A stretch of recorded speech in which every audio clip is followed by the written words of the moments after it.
சிவா திருச்சிற்றம்பலம். தென்னாடுடைய சிவனை போற்றி, எந்நாட்டவர்க்கும் இறைவா போற்றி. நமச்சிவாய வாழ்க, நாதன் தாள் வாழ்க, இமைப்பொழுதும் எண்ணெஞ்சில் நீங்காதான் தாள் வாழ்க. ஈர்த்து என்னை ஆட்கொண்ட எந்தை பெருமான் நம் பெருமான் சிவபெருமான் திருவடிகளை மனமொழி மெய்களாலே வணங்கி, எம் பெருமக்கள் நாயன்மார்களுடைய திருவடி தாமரைகளை இதய கமலத்தில் வைத்து போற்றிக்கொண்டு, எனது அருட்குருநாதர் திருமுறை கலாநிதி வே சுந்தரமூர்த்தி தேசிகரையாவுடைய திருவடிகளை நினைந்து, திருமுறை செந்நெறிக்குள் என்னை ஆற்றுப்படுத்திய சிங்கப்பூர் திருஞான சம்பந்த பெருமான் சிவநெறி திருக்கூட்டத்தின் அடியார் பெருமக்களது திருவடிகளை தலைமேற்கொண்டு வணங்கி, மற்றும் அடியார் பெருமக்களை வணங்கிக் கொண்டு, பெரும்பற்ற புலியூரானை பேசாத நாளெல்லாம் பிறவா நாளே என்ற அருட்சிந்தனையில் இன்றைய தினம் நாம் சிந்திக்க இருப்பது அருள் தரும் திருஞான சம்பந்த பெருமான் திருவடிகள் போற்றி போற்றி. திருஞான சம்பந்த பெருமான் திருவாய் மலர்ந்தருளிய திருக்கடை காப்பு என்னும் தேவாரத்தில் 2வது தமிழ் வேதத்தில் மயிலாப்பூர் கபாலீச்சரம் என்ற பதியிலே அருளிய ஒரு பாடலை சிந்திப்பதற்கு இன்றைய தினம் சிவபெருமான் நமக்கு திருவருள் கூட்டியிருக்கிறார். தெரிந்த அளவில் இந்த பாடலை நாம் சிந்திப்போம். இந்த பதிகத்தினுடைய வரலாறு, ஞானசம்பந்த பிள்ளையார் திருவொற்றியூரை வழிபட்டு மயிலாப்புரி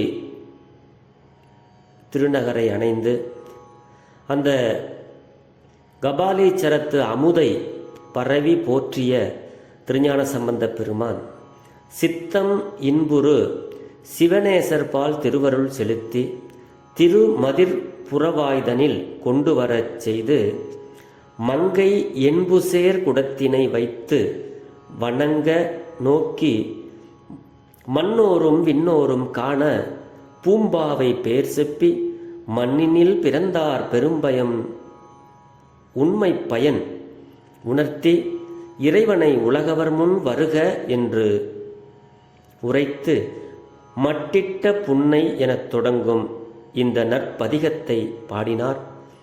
அந்த குடத்துள் இருந்து எலும்பு பெண் உருவாயிற்று. ஆதலின் இத்திருப்பதிகம் பூம்பாவை பாட்டு என பெற்றது. இது இந்த பதிக வரலாறு. இந்த பதிகம் பாடினதுக்கு காரணம் என்ன, எதுக்காக இந்த பதிகத்தை பாடினார்? சிவனேச செட்டியார் என்பவர் ஒருத்தவர் மயிலாப்பூரிலே சிவனடியாராக ஒரு வணிகராக வாழ்ந்து வந்தார். அந்த வணிகருக்கு சிவபெருமானுடைய அருளினாலே ஒரு பெண் குழந்தை பிறந்தது. பெண் குழந்தை பிறந்து அவர் வளர்க்கத் தொடங்கினார். இந்த ஞானசம்பந்த பெருமான்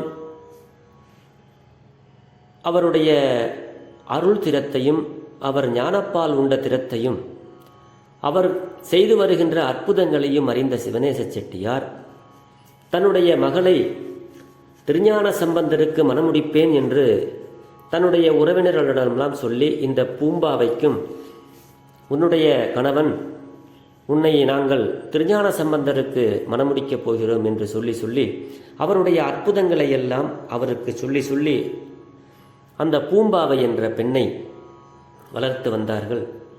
அப்படி வளர்த்து வருகின்ற பொழுது பூம்பாவை அந்த பெண் இறந்து விடுகிறாள். இறந்து விடுகின்ற பொழுது அவளை எரித்து ஒரு சாம்பலாக ஒரு குடத்தில் வைத்திருக்கிறார். என்று வந்தாலும் இதை ஞானசம்பந்த பெருமானிடமே நான் ஒப்படைப்பேன் அப்படின்னு சொல்லி அதை வச்சிருக்கிறார். அப்போ ஞானசம்பந்த பெருமான் திருவான்மியூர் பெருமானையெல்லாம் வணங்கிட்டு அந்த பக்கத்து மயிலாப்பூருக்கு வரும்பொழுது அங்கே உள்ள அடியார் பெருமக்கள் இந்த கதையை சொல்கிறாங்க. பெருமானே, ஞானசம்பந்த பெருமானே, இந்த மாதிரி சிவனேச செட்டியார் உங்கள் மீது மிகுந்த அன்பு கொண்டவர், உங்களுக்காகவே தன்னுடைய மகளை வளர்த்து வந்தார். அவருடைய மகள் இந்த மாதிரி இறந்து போயிட்டாங்க. அவரோட அந்த பெண்ணுடைய சாம்பலை ஒரு குடத்தில் உங்களுக்காகவே கட்டி வைத்து உங்களை தரிசிக்க வேண்டும் என்று அவர் காத்து கொண்டிருக்கிறார் போது அவரை வரவழைச்சு அந்த சாம்பல் அடங்கிய அந்த குடத்தையும் கொண்டு வரச் செய்து இந்த கபாலீச்சரம் என்று சொல்லப்படுகின்ற, அதாவது ஊர் பேர் வந்து மயிலார்பூர். அங்கே ஏகப்பட்ட மயில்கள் எல்லாம் ஆர்ப்பரித்து விளையாடி கொண்டு இருந்துதான். எல்லாம் ஒரு நேரத்தில் கடற்கரையாக இருந்திருக்கு. மயிலார்பூருங்கிறது காலப்போக்கில் மயிலாப்பூர் அப்படின்னு ஆயிடுச்சு. அந்த கோயிலுக்கு பேர் கபாலீச்சரம்னு பேர். இப்போ திருவாரூர் ஊர் பேர் பூங்கோயில், அங்கே அந்த கோயிலினுடைய பேர். இப்படி ஒவ்வொரு ஊருக்கும் ஊர் பேர் ஒன்று இருக்கும்.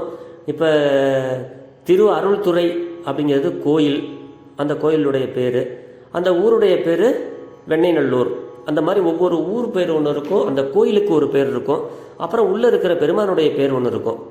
இப்படி இந்த கபாலீச்சரம் அப்படிங்கிறது வந்து மயிலாப்பூரில் இருக்கிற பெருமானுடைய பெரிய கோயில். அப்படி அந்த கோயிலுக்கு கொண்டுட்டு வர சொல்லி அந்த கோயிலில் வச்சு சிவபெருமானை நினைந்து ஞானசம்பந்த பெருமான் அற்புத பதிகம் பாடுகிறார். அதுதான் இந்த பாடல்.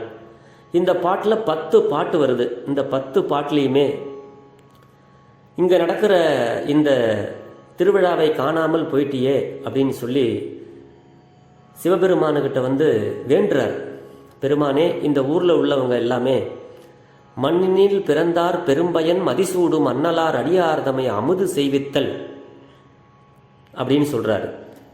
என்னன்னா, இந்த ஊரில் இருக்கிற எல்லாருமே சிறந்த அடியார் பெருமக்கள். அடியார் பெருமக்கள் ஆண்டுதோறும் இந்த மண்ணில் பிறந்ததனுடைய பயன் என்ன அப்படின்னா, அடியார் பெருமக்களுக்கு அமுது படைத்தல் தான் உண்மை அப்படின்னு சொல்லி வரவங்க அடியார் பெருமக்கள் எல்லாருக்கும் அன்னம் பாலிப்பு செய்கின்ற திருவிழா. அதை காணாமல் போயிட்டியே அப்படின்னு சொல்லி இந்த பெண் போயிட்டால் இந்த பெண்ணுக்கு மீண்டும் உயிர் தர வேண்டும் என்று ஞானசம்பந்த பெருமான் சிவபெருமானுடைய திருவடிக்கு விண்ணப்பம் செய்து அந்த இறந்து போன பெண்ணை அந்த சாம்பலை கொண்டு வரச் செய்து அங்கே வைத்து பதிகம் பாடுகிறார்.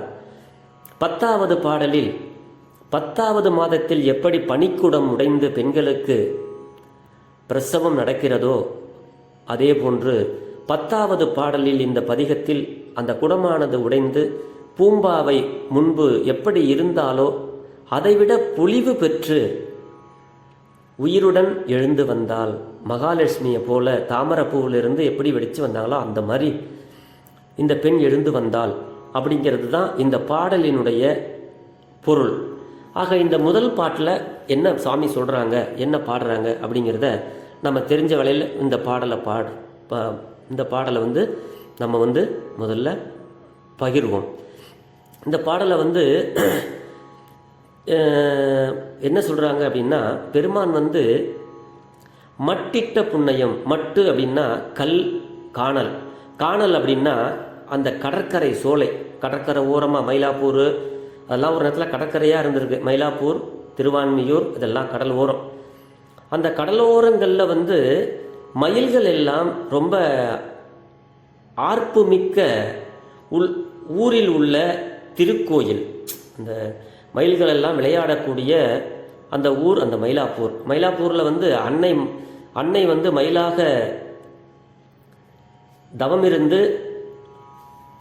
சிவபெருமானை பெற்றார்கள் அப்படின்னு ஒரு வரலாறு ஒன்று இருக்குது. அப்படி இளமயில்கள் ஆர்ப்புமிக்க ஊரில் உள்ள திருக்கோயில் மயிலார்பூர் என்பது அந்த ஊரனுடைய பெயர். அதனுடைய மறு உரு தான் மயிலாப்பூர் அப்படின்னு இப்போ மாறிப்போச்சு. அந்த மயிலாப்பூரில் இஷ்டமாக ரொம்ப விருப்பப்பட்டு அந்த அங்கே எழுந்தருளி அருள் பாலித்து வருகிறார்.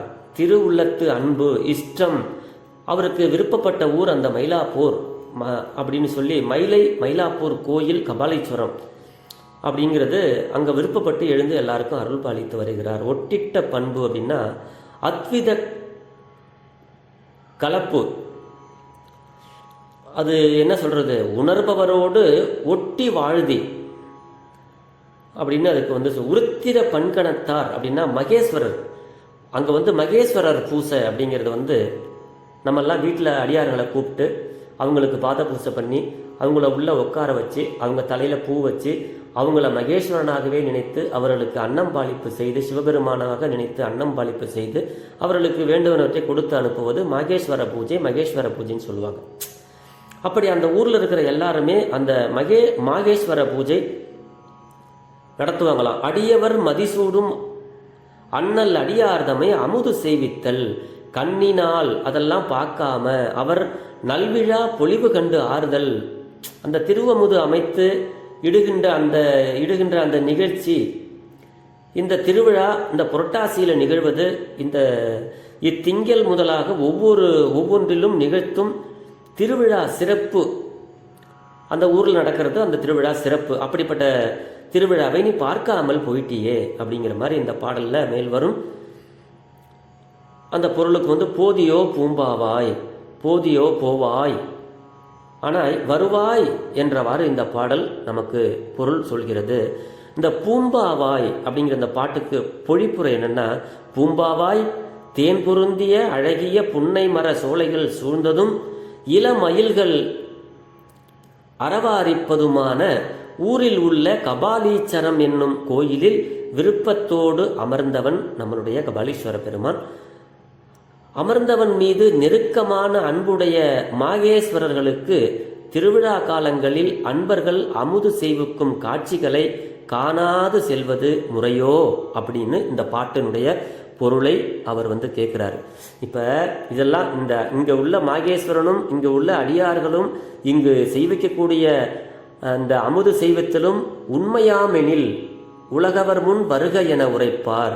இதெல்லாம் உண்மைன்னு உனக்கு தெரிஞ்சதுன்னா சிவபெருமானே இந்த பெண்ணை பூம்பாவையை உலகவர் முன் வருக அப்படின்னு சொல்லி நீ எனக்கு கொண்டு வந்து நிப்பாட்டு அப்படின்னு சொல்லி ஞானசம்பந்த பெருமான் ஒன்றிய மனத்தோடு சிவபெருமானை நினைந்து பாடிய பதிகம்தான் இது.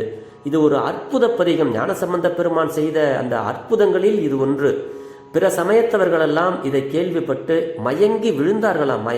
அடேங்கப்பா, இப்படியா அவருடைய அருள், சிவபெருமான் அப்படியா அவருக்கு அருள் செய்திருக்கிறார் அப்படின்னு சொல்லி எல்லாரும் வியப்புற ஒரு அற்புதத்தை நிகழ்த்தி இருக்கிறார் ஞானசம்பந்தர். அப்படிப்பட்ட அற்புத பதிகங்கள் தான் நம்ம கையில் கொடுத்துட்டு போயிருக்கிறாங்க நம்மளுடைய அருளாளர் பெருமக்கள்.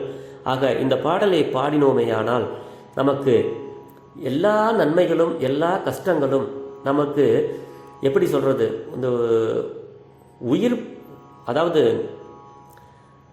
இழந்த உயிரை திரும்ப கொண்டு வருகின்ற அளவுக்கு நம்மளுடைய பதிகத்திற்கு ஆற்றல் உள்ளது என்பதை நாம் எல்லாம் உணர்ந்து கொள்ள வேண்டும். நிறைய இப்ப இதே மாதிரி நம்மளுடைய திருநாவுக்கரசு பெருமானாரும் பாம்பு கடித்து இறந்த அந்த பெண்ணை, அந்த அப்பூதி அடிகளாருடைய மகனை உயிர் பெறச் செய்திருக்கிறார். அதே போன்று இங்க ஞானசம்பந்த பெருமான் இந்த அற்புதத்தை நிகழ்த்தியிருக்கிறார். ஆக இந்த பாடலை நாம் தெரிந்த அளவில் நம்ம எளிமையாக பாடுவது எப்படி என்று பாடுவோம். இது போன்ற பாடல்களை சிவபெருமான் முன்பு நாம் பாடி நம்மளுடைய குறைகள் அனைத்தையும் அவனிடம் திருமுறை பாடல்களின் மூலமாக அவனிடத்தில் நாம் சொல்கின்றோம், விண்ணப்பம் செய்கிறோம். செய்தோமேயானால் நமக்கு எல்லா துன்பங்களும் நீங்கி இன்பமாய் வாழலாம் என்பது நம்மளுடைய நாயன்மார்களுடைய கருத்து. இந்த பாடல் பண் சீக்காமரம், ராகம் மாயா மாலவ கவுளை வரும். இந்த இதுக்கு உள்ள ராகம் சிவசிவ. தெரிந்த அளவில் இந்த பாடலை பாடுகிறேன். திருச்சிற்றம்பலம். இந்தளம் கூட, இந்தள பண்ணுக்கு அது நாதநாமகிரியா அப்படின்னு அதுலேயும் இதை ரெண்டுக்கும் கொஞ்சம் கொஞ்சம் தான் வித்தியாசம் இருக்கும். அதில் அவங்க பாடுவாங்க. ஆக தெரிந்த அளவில் இந்த பாடலை நாம் பெருமானிடம் விண்ணப்பம் செய்வோம். திருச்சிற்றம்பலம்.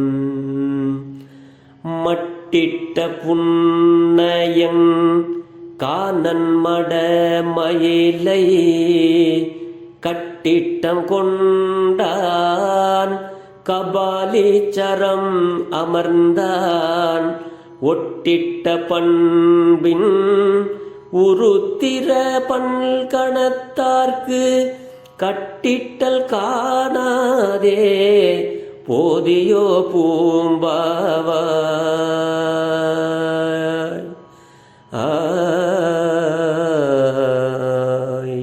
திருச்சிற்றம்பலம். இப்படித்தான் இந்த பாட்டை நமக்கு பொதுவார் மூர்த்திகள் பாடியிருக்கிறாங்க.